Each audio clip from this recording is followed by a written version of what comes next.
Okay, welcome everyone to the fourth protein lecture. And this is going to be on protein timing. Now, protein timing is actually one of the more controversial topics that are out there.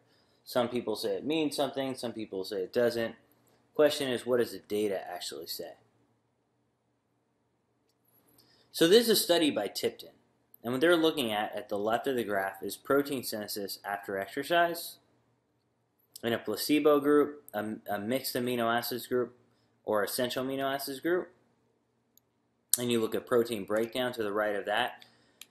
And then since net balance is protein synthesis minus protein breakdown, that's where you want to look. Or is there protein accretion occurring?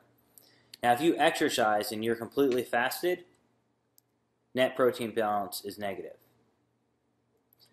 But if you have the mixed amino acids and the essential amino acids, protein accretion is positive.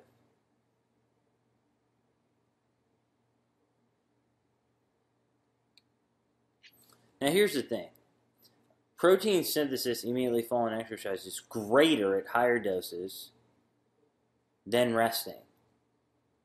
So, and you can see that here with the 36-gram dosage of beef protein, that it sort of augments the resistance training response. So this suggests that resistance training sensitizes the muscle to anabolic effects of protein.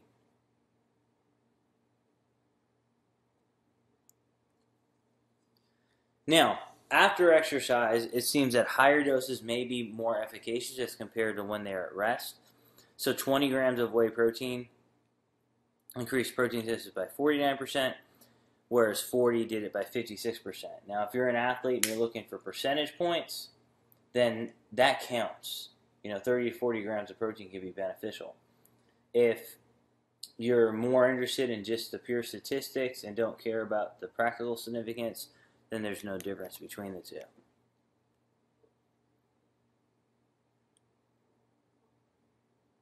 This is a study done by my good friend out of Vascular University, Juha Holmi, with Antimero and Hakkinen and Kramer. What they did was they gave 15 grams of protein before and after resistance training, and they trained guys for 21 weeks. And here's what I want you to notice. If you look to the very right of the graph, the net change in protein accretion was 15% with the protein group and 11% with the placebo group. And there were no differences between protein intake between conditions. So this was a good study.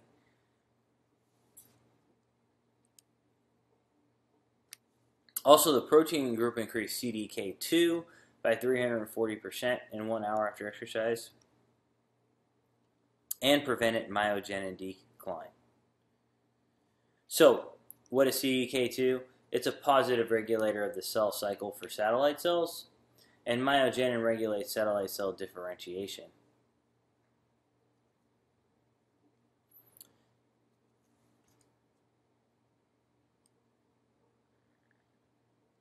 One of the cool things is that if you were to have a meal, so you look at the fed condition in this study, that's the gray.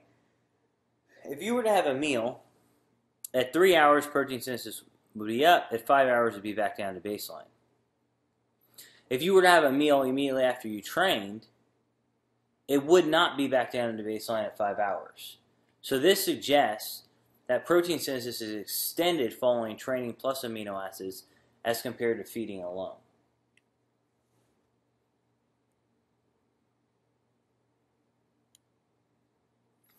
So if there is a theoretical window, how long does it last? Well, it's dependent on the training status of the individual. So what you're looking at is protein synthesis, essentially over 28 hours after exercise. And this is the untrained population. Notice that it peaks at around 20 hours. However, protein synthesis peaks at around 3 to 4 hours in the train, but is back down to baseline by 16 hours. So basically, the window seems to be quite large for untrained. Now, most studies looking at timing have been in untrained people. So it may indicate that, oh, well, maybe this sensitization is elevated for a long time in untrained people, but not so long in trained people. That may also indicate that with training, timing may become important. This is a little modified model from Stu Phillips. What you're looking at is protein synthesis in the fed state, which is the beginning. And then after that, it's fed plus exercise. So trained and untrained, protein synthesis is higher at 3 hours with protein plus exercise compared to resting alone. However, at 24 hours, the trained are back down to baseline, but the untrained are still elevated. They may be elevated 48 hours later. So again, this suggests that probably before a day is up, your sensitization of amino acids has stopped if you're trained. Now, there's a recent meta-analysis that was conducted in the Journal of the International Society of Sport Nutrition. And basically, they took 23 studies, and they concluded that protein timing does not significantly alter lean body mass or muscle mass. And what I want you to look at is this. This is a graph on the impact of timing on protein on hypertrophy. What I want you to notice is that if it's to the right of the 0, it has a positive effect. Notice nearly every single study had a positive effect. Okay, but the overall effect size was 0.14 greater, and that wasn't statistically significant, leading the authors to suggest that timing is not important. However, there may be some problems with the meta-analysis. One is this. Basically, only 2 studies were timing studies. Okay? So the rest of the studies were basically just looking at giving protein after exercise or carbs after exercise. Right? So what they did was, so you can't tease out, if the majority of studies are that, you can't tease out whether it's the timing effect or the protein effect that's making a difference. So if you look at the effect size when it's not adjusted for protein, it's greater than when it's adjusted for protein. So in other words, what they're saying is, oh, we're going to control for protein intake. However, how can you delineate whether it's the protein or the timing of the protein or a combination of the two? You really can't.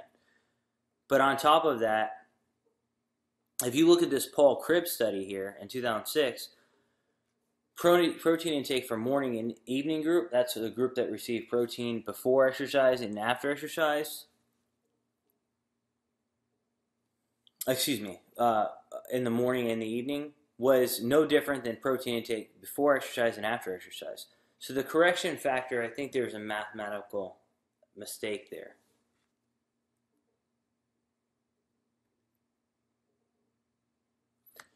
Now, there's only been 2 true timing studies, which means a meta-analysis on the topic is not really feasible because the majority of studies are done with just protein versus carbs. However, the first study that was truly done to look at the long-term impact of timing was done by Dr. Paul Cribb. He took resistance-trained guys and gave them 1 gram per kilogram body weight of protein and creatine and glucose immediately before and after resistance exercise, or in the morning and evening. If you look at the pre-post, lean body mass gains were greater than the morning evening, and body fat was lower than the morning evening. So this indicates that timing is important in trained individuals.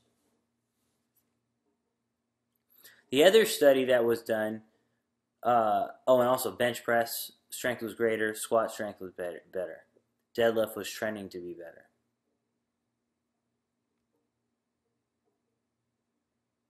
If you look, the cool thing about this study is that this was published in Medicine and Science, Sport and Exercise, and one of the reasons why is because they looked directly at muscle fiber dimensions. Notice that the muscle fiber dimensions were greater in type 2A and 2X in the pre-post versus morning evening. So again, in the best study that's been conducted to date, timing made a difference. But these results did not agree with Hoffman. because Hoffman found no effect of pre versus post feeding versus morning and night, with a blend of hydrolyzed collagen and milk protein, which was mainly casein. So he found no effect.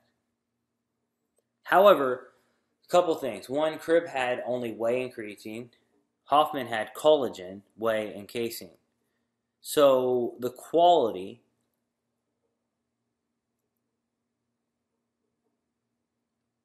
and the slower digestion rate may have dictated no timing effect.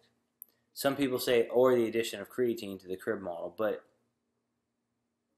that I don't know that I buy. In elderly, timing also seems to be important. This is a study by Esmark.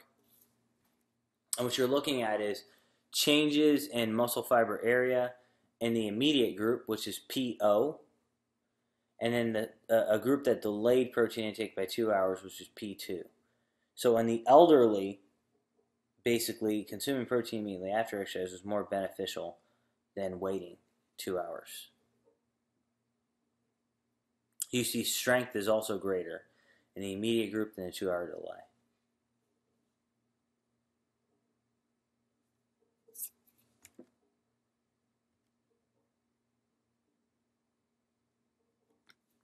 Now, there's a good study that people point to all the time to show that timing doesn't mean anything. And it's by Rasmussen. And basically what Rasmussen did is he had guys train. He gave them amino acids or protein 1 hour after exercise. And then he gave it to them again at 3 hours after exercise. The top graph, you can see what happens when you have it 1 hour after exercise.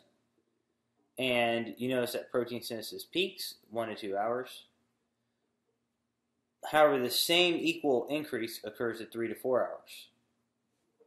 So people will say, well, see, if 3 to 4 hours after exercise you get the same impact as 1 to 2 hours in untrained people, then who cares when you have your protein shake?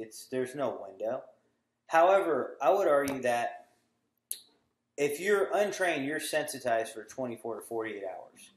Why would you not take advantage of every minute of that sensitization? Every single second.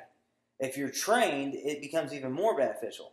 So if I'm sensitized at 1 and 3 hours, why would I not optimize protein intake at 1 and 3 hours?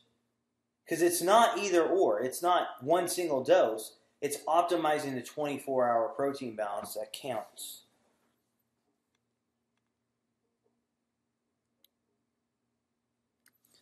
What about pre versus post? This is a sort of a controversial topic. Here, Tipton basically administered 6 grams of essential amino acids plus sucrose immediately prior to or after exercise. The clear group is the pre, the post group is the black.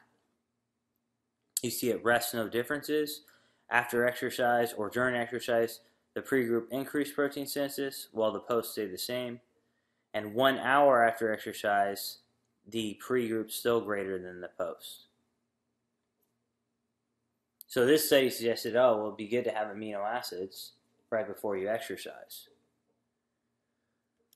However, in another study, Tipton again took pure whey protein and essentially looked at pre versus post feeding. And if you can see here, there's no differences in protein accretion. So it didn't really follow through with whey, but amino acids it did. Does timing help endurance? A couple things you want to know. That in untrained to trained people, we get a specified response, so to speak, in protein synthesis. So if you look here, these are untrained people, okay?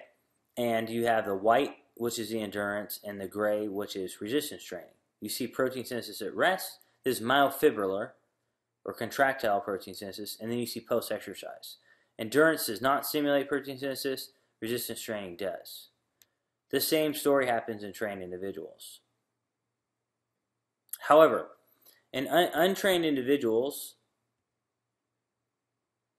here we look at mitochondrial protein synthesis. From rest and after resistance exercise, both go up in untrained individuals, suggesting a non-specific response. However, with training, essentially what happens is that the endurance training group actually ended out having increases in the mitochondrial subfraction of protein synthesis while the resistance training doesn't, suggesting that your body adapts specifically to that stimulus that is placed upon it so that the preferred type of protein synthesized is specific to the exercise use.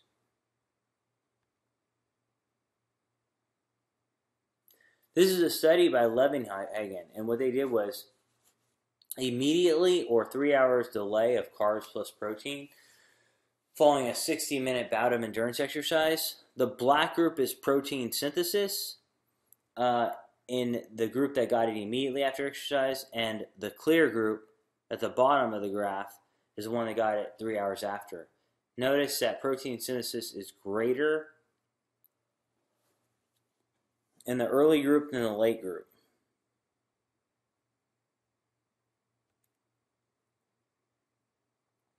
This is looking at net glucose uptake. The early group has greater net glucose uptake than the late group.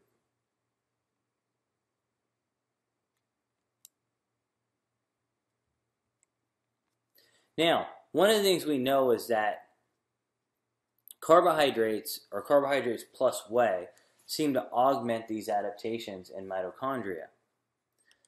So if you look here, this is PGC1 alpha expression, and PGC1 alpha is the master regulator of mitochondrial biogenesis, or the formation of new mitochondria. So what you have here is you have carbohydrate, or carbohydrate plus whey, given after 60 minutes at 70% VO2 max, and following 90% VO2 max to exhaustion and recovery. So what you see is 6 hours later, after the exercise bout, there's a clear marked difference between the carb and whey protein, which is the black group, and the clear group, which is the carbohydrate group. Meaning that the master regulator of mitochondrial biogenesis was turned on more in the carb plus whey versus the carb. So, in summary on timing, data is limited. But for caution's sake, it appears that protein synthesis in response to feeding is elevated for 24 to 48 hours in untrained, but as little as 8 for trained.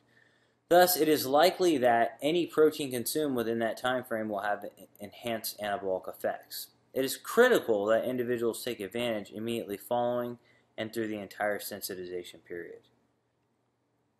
Thank you.